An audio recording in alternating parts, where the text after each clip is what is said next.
Alright, so I just recorded a video going through all the characters here, and then like realised when it started up the volume was up too high and you just couldn't hear me talking through the actual fight itself. So I'm going to turn the volume down now and then hopefully do a bit of a better job at it. Alright, so this is Anti-Sith. I tried a Plo Koon lead first, eventually settled on rest. Plo Koon was good, but he didn't really bring much else other than removing stealth. And it turned out that in fact I didn't need to remove stealth, because every time I did, they got their critical, advantage bonus. So I've thrown Rex in. I'm trying to get him faster and faster. He's got 211 speed now. You want him quick so that he can get his tenacity up right at the beginning of the round. That'll stop Sidious's AoE with dots, it'll stop Vader's AoE with dots, it'll stop Palp's mass stun, it'll stop Zorl's daze. Yeah, it's just a massive benefit to have that right at the start of the round, because all of the Sith teams, they'll have some sort of nasty AoE that will mess you around and probably keep messing you around for the crucial part at the start of the game. Just got his last bit of gear now. Yeah, I've known Rex for a long time. He's always been the pain in my ass when I've been a droid player, because droids rely on crits to cause damage and he feeds off crits. The first and long theme. Anyway, Anakin. Now this is the 5th guy spot. I put him in for DPS. He used to have crit damage mods. I've sacked off the crit damage mods because crits are a waste of time. You don't want them. It used to be that you'd want crit damage here, there, and if you got like a 3-point something secondary crit chance, you'd be thinking, yeah, happy days. But now you level up the mods, you're like, oh, what? I got a 3.7 crit chance? Bollocks! I didn't want that. So I'm starting to recycle all of my crit damage mods, swap them out for an offense set so that his basic attack does more damage. He's still not massively strong, but when he goes beast mode, he can still pack quite a punch. Yeah, see, it's not a huge amount of damage, but it's not bad. So yeah, that's Anakin. Now I won't do what I forgot to do last time, which was swap B2 back in. B2 is essential fighting this Jedi team, because they just keep putting layer upon layer of buff on, and you need to start putting some buff blocks down. Cassian does it, but B2 does it best of all. He's AoE that constantly fires all the time. Yeah, you really need that, and if you can keep those debuffs on, you'll cause horrendous pigs damage to him. Zaris. The idea behind Zaris is just to keep people alive. She was somebody that really brought crits to the forefront, like, I mean, punishing people for critting you to the forefront. If you think of the people that have skills based on being critted now, you've got Zaris, heals if you crit anyone in a team. You got Rex, gets turn meter every time somebody gets critted. Operas is a nightmare if you crit him, because he just, all the hard work you've put in just disappears in a wanna. And then of course Zorl, crit them and they disappear. I mean, is there anything more than that? They disappear. It's just no, so it's not worth it. But one thing that people don't clock with Zaris is you want to fast. A lot of people put a lot into health to keep her alive a little longer. Well, actually she's all right health wise. What you want is a high speed, and you want that because she's going to be cleansing the rest of your team. Between her and Rex, you won't need to worry about debuffs. Rex has his tenacity up, which will keep you buff clean for quite a long time, but every time she finishes the turn, even if she's stunned and then finishes her turn doing nothing, she'll still clear off everybody's a debuff, all the debuffs on one character. So yeah, she's well useful to have in there, and I had her in my Groids team and it made all the difference. K2, dude is a legend. He was the first seater I put on, and I only put it on because I was a hardcore droid player and wanted to show people what it was like. Well, guess what? It's rubbish. 1% max protection when he takes damage. So what? 1% max protection. This dude is decked out with a lot of protection. He's got two buffs that give him, two mods that give him 23.5% max. There you go. You can see he's sitting on nearly 38k, which means when you hit him, he's gonna gain, after he's been hit, 380 protection, which will then obviously be soaked up by the next hit. So you're reducing incoming fire by 380 points. You've probably got people that you just activated yesterday that can manage 380 points. It's nothing. It's a waste of time. I saw some good use with under an HK lead, because he was getting lots and lots of hits out, because every time he countered he would crit and then he'd get 50% turn meter for it. But I haven't really seen the value in his protection gain at all. Double it up with Zaris and you've got somebody that can take a little bit more abuse, because if you crit him, then he may actually heal health and then get some protection on top of it. But still, a fairly poor choice. Hopefully they'll fix it soon. He's still on crit chance because he was in the Groids team. I've only just noticed that, so that's something that's going to go, because as I've alluded to before, you don't want to be critting, so that entire set is probably going to get swapped out for something very, very soon. And Cassian, I had him, I was like buying his shards and everything. It was costing me an arm and a leg, because I was convinced that him and K2 were going to be a really good team, and they have proven to be. He was quite good when I first field tested him with some of the other videos, but in here it really comes into his own against like the like Sith teams. He's just ninja. He's constantly putting the debuffs down, constantly causing grief. You don't really want him against Kylo, because Kylo will just feed off him.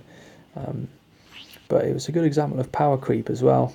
This is what I was showing before. Potency 92.49%, and he's only got one potency set.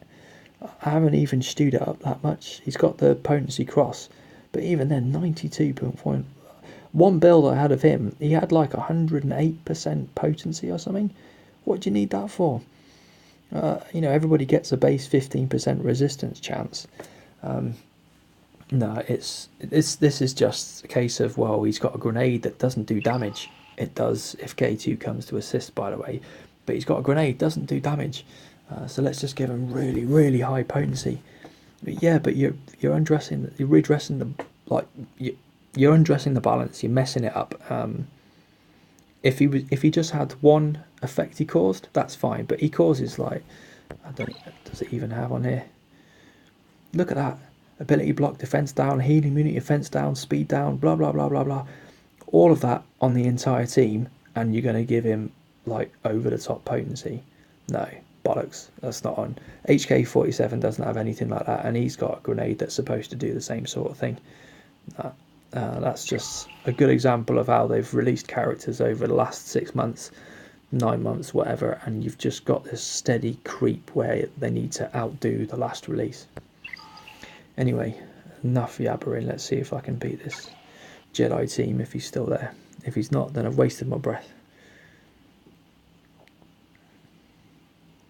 Come on, put me out of misery. Alright, let's see what happens. Quite a horrible Jedi team.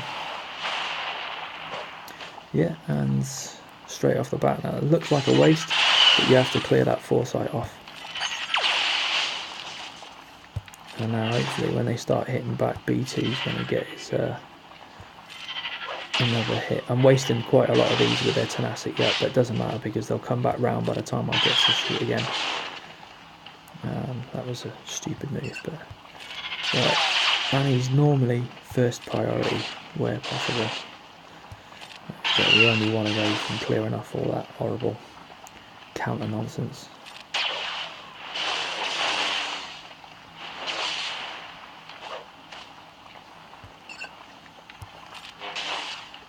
Here we go. Right, now I still managed to keep it going. What is that? Foresight, counter and taunt all stacked up, and a fence up as well. I despaired when I first saw it, but Now it's cheaper than a Poundland carrier bag. Look at it. Little point to note, grenade. That went out and it stuck a debuff on Anakin. So even though he's got foresight, that grenade can still hit him. That's an important thing to know when you're playing against these teams, because they're not untouchable. You can still ping them, and if they get like something like an offense down, you want to go straight for them as soon as you can.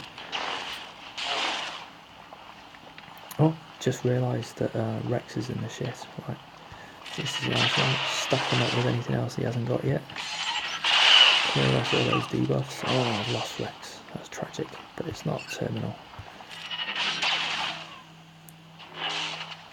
You see, that KO assist with Cassian can be quite upsetting for him.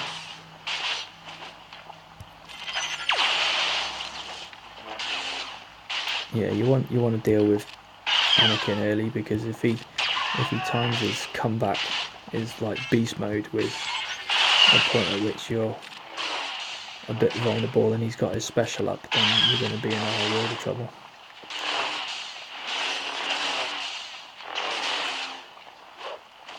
Thankfully, a lot of people's builds with Anakin have high crit chance, because he gets bonuses from critical hits. And with Zaris on your team, it means you're very possibly going to get quite a lot of crits aimed against you, which you can then just ward off. Let's just keep that.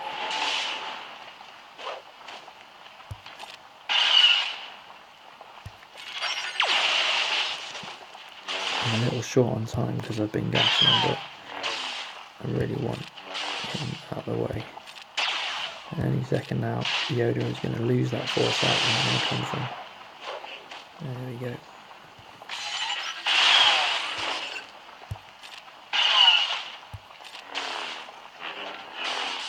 No, little thing.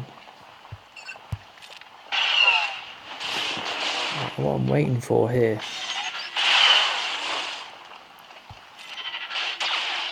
is a chance to. You need to get rid of Kenobi first, because otherwise he'll just draw you away from your main target. But once Kenobi's bitten the dust,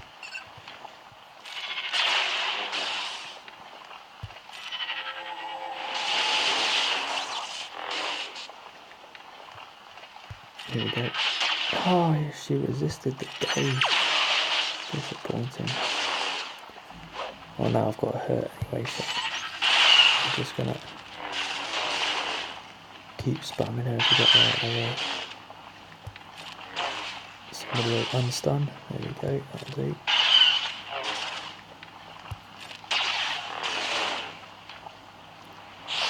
At this point, it's not really much you can do to win other than wait for the clock. All I have to do is grind this down. But yeah, that's the way this anti-Sith team is not really the perfect demonstration, because that wasn't a Sith team, but you can see it works well even against a horrible Jedi team. That was, yeah, it wasn't a particularly hard match, but when I realised the last video I did you couldn't hear me talk and I'd bothered my ass to actually talk, it felt a little bit silly to leave it on there, so I've thrown this up as a bit of a sequel for the last one, and I'm proper tired now because I was meant to go to bed after the last one. So yeah, that's it from me. Feel free to give me any grief or whack any comments in there, any questions, and I'll get back to you later.